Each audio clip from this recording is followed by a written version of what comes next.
আমরা প্রত্যেকটা দিন কিছু না কিছু টপিক নিয়ে আলোচনা করছি। আজকেও ঠিক একই রকমভাবে একটি টপিক নিয়ে আলোচনা করব, সেটি হচ্ছে খাবার খাওয়ার আগে প্রার্থনা। এই মুহূর্তে আপনার স্ক্রিনে দেখতে পাচ্ছেন লেখা রয়েছে খাবার খাওয়ার আগে প্রার্থনা। প্রিয় শ্রোতামণ্ডলী, আমরা কথা দিয়েছিলাম যে খাবার খাওয়ার আগে কিভাবে প্রার্থনা করতে হয় সেই বিষয়ে জানবো আজকে। আমরা খাবার খাওয়ার আগে কি প্রার্থনা করব, কিভাবে প্রার্থনা করব, কেন প্রার্থনা করব সে বিষয়ে আলোচনা করব। অনেক অনুষ্ঠান বাড়িতে বা নিজের বাড়িতে খাবার খাওয়ার আগে প্রার্থনা করতে বললে আমাদের মধ্যে একটা ভয় এবং লজ্জা সৃষ্টি হয় যে কিভাবে প্রার্থনা করব খাওয়ার আগে। দেখুন, আমি গত ভিডিওতে আলোচনা করেছি যে কোনো ব্যক্তি যখন আপনাকে কোনো কিছু জিনিস গিফট করছে, ওনাকে আপনি ধন্যবাদ জ্ঞাপন করে সম্মান করেন।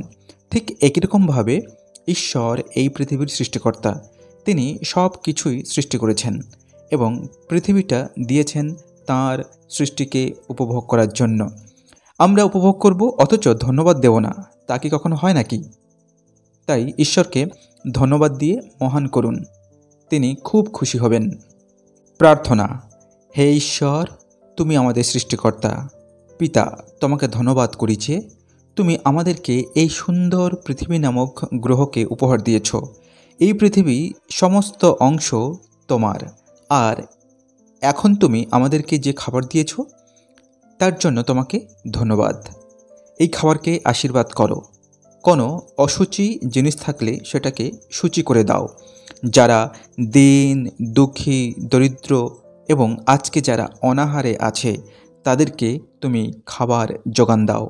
যে ভাণ্ডার থেকে এই খাবার দিয়েছ সেই ভাণ্ডারকে তুমি আশীর্বাদে পরিপূর্ণ করো।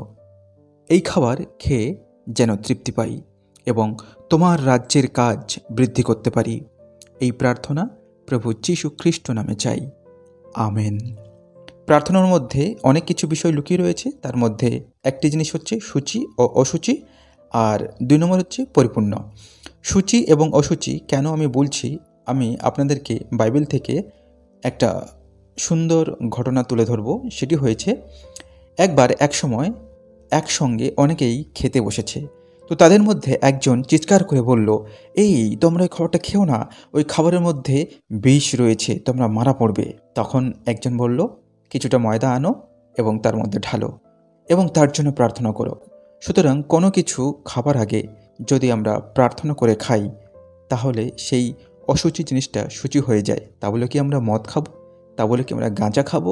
তা বলে কি আমরা বিড়ি খাবো? না, সেরকম নয়। বাইবেল এও বলছে যে তোমরা যা কিছু খাও সেটা যেন ঈশ্বরের গৌরবার্থে হয়। যে বিষয়টি ঈশ্বরের গৌরব হবে না, যে বিষয়টি ঈশ্বরের মহিমা হবে না, সেই বিষয়গুলো খেও না। যেটি ঈশ্বরের গৌরব হবে সেই বিষয়গুলো খাও প্রার্থনা সহকারে। 2 নম্বর, পরিপূর্ণ। কথাটি আমি কেন বলেছি আমি বাইবেল থেকে সেটা দেখাচ্ছি। এলিও যখন সেই বিধবা এবং সেই তার বিধবার সন্তানের কাছে গেছিল, তখন এলিও সেই বিধবাকে বলেছিল, আমার জন্য একটা পিষ্টক তৈরি করো, তারপর তোমার ছেলের জন্য একটা পিষ্টক তৈরি করবে, অর্থাৎ রুটি তৈরি করবে। তখন বিধবা বলেছিল যে না, আমাদের কাছে আর ময়দা নেই, আমরা এইটুকু ময়দা রয়েছে, আমি এবং আমার ছেলে, অর্থাৎ সেই বিধবা নারী এবং বিধবা নারীটার ছেলে সেই ময়দা দিয়ে রুটি তৈরি করবে এবং খেয়ে আজকে তারা মারা যাবে, কারণ তাদের কাছে আর কোনো অপশান নেই। তখন এলিও তাদেরকে বলেছিল যে তোমরা মারা পড়বে না এবং তোমাদের ময়দার হাঁড়ি কখনো ফুরিয়ে যাবে না।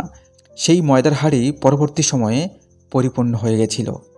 সুতরাং আমরা প্রার্থনা করব, ঈশ্বর, যে খাবার দিয়েছ সেই খাবারকে আশীর্বাদ করো, যে ভাণ্ডার থেকে দিয়েছ সেই ভাণ্ডারকে তুমি পরিপূর্ণ করো। ঈশ্বর সেই ভাণ্ডারকে পরিপূর্ণ রাখবেন। আমরা যেন এইভাবে প্রার্থনা করি। সুতরাং এই খাবারের প্রার্থনাটি কেমন লাগলো জানাতে ভুলবেন না। ভালো লাগলে অবশ্যই সাথে থাকবেন। দেখা হবে পরবর্তী ভিডিওতে। ধন্যবাদ।